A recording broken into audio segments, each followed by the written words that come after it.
Hello po mga kabulba, magandang umaga sa inyong lahat po dyan. So welcome back ulit po sa aking YouTube channel. So ngayon mga kabulba ay maghahanap po ako ulit ng wild bulba mushroom. So muli tayong nagbabalik dito mga kabulba kasi maghahanap tayo ng wild. Baka meron na naman tayong makita. So samahan nyo po ako mga kabulba. So tara.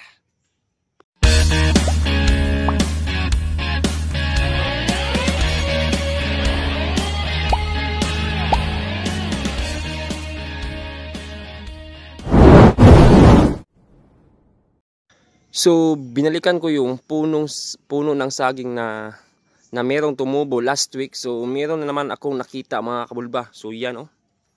Meron na namang tumubo dito. So sa unang post ko dito merong tumubo. So ngayon meron na namang tumubo mga kabulba. So yan oh.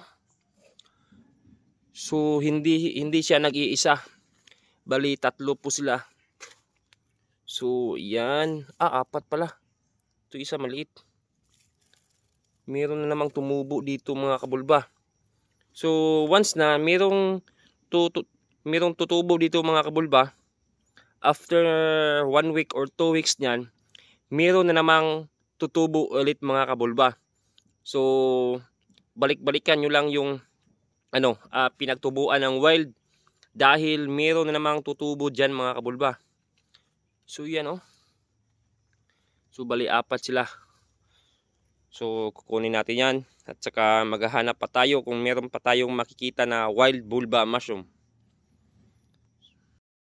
So kukunin natin to. Yan oh. Kapit na kapit.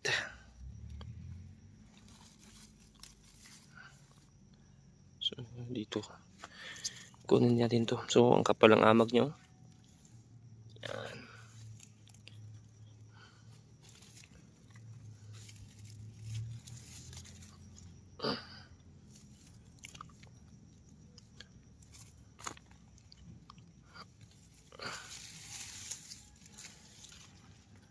So meron tayong nakita apat agad.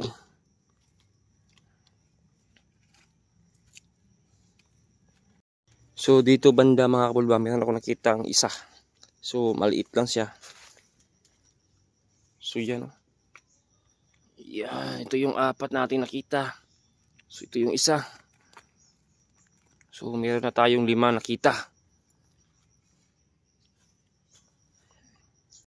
So last week tumingin ako dito, wala akong nakita. So ngayon meron akong nakita mga kabulba, ang laki.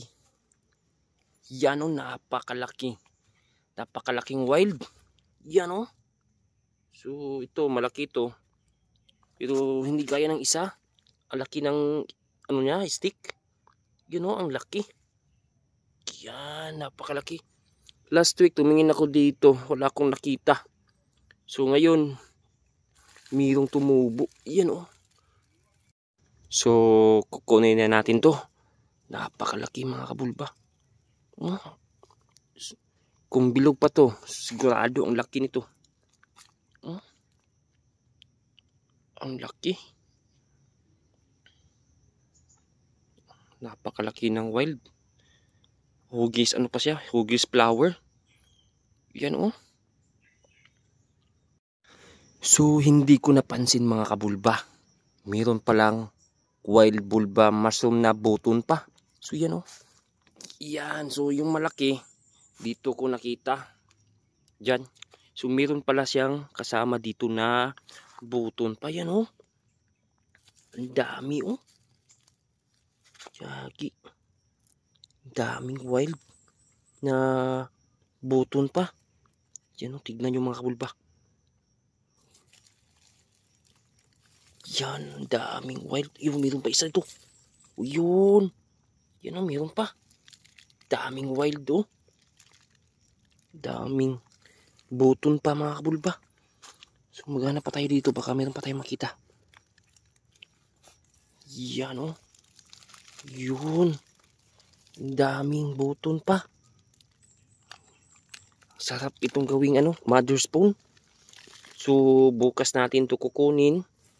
Gagawin natin itong mother spoon dahil bukas lalaki pa to mga kabulba. So yan oh.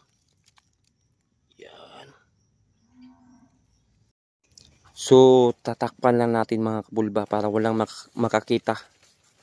So yan, tatakpan lang natin dahil bukas babalikan natin to. Tsak, malaki na to.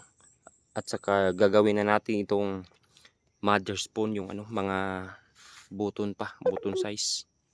So tinakpan ko lang para hindi makita ng iba. Dito. Napakarami nila. So maghahanap pa tayo dun. So napakaswerte natin dahil nakakita tayo ng ano, wild bulba mushroom na buton pa. So hindi lang isa, hindi lang dalawa, kundi marami po sila mga kabulba. So good po yun na gagawin nating mother spoon. So pagsasamahin natin yung ano, mga wild na buton pa sa isang ano, plastic para marami talaga siyang ano, amag at saka maraming bunga dahil magsama-sama yung mga amag niya mga kabulba. So napakaswerte po natin dahil nakakita tayo ng napakaraming wild bulba mushroom na buton pa. So bihira lang tayo makakita ng wild na buton pa mga kabulba. So ngayon nakakita tayo, so napakaswerte po natin mga kabulba. So maghahanap pa tayo ng wild dito. So yun mga kabulba, so wala na tayong ibang nakita. So maliban sa napakaraming wild bulba mushroom na buton pa at saka ito na naka-open na. So bukas babalikan ko yung ano, yung buton pa.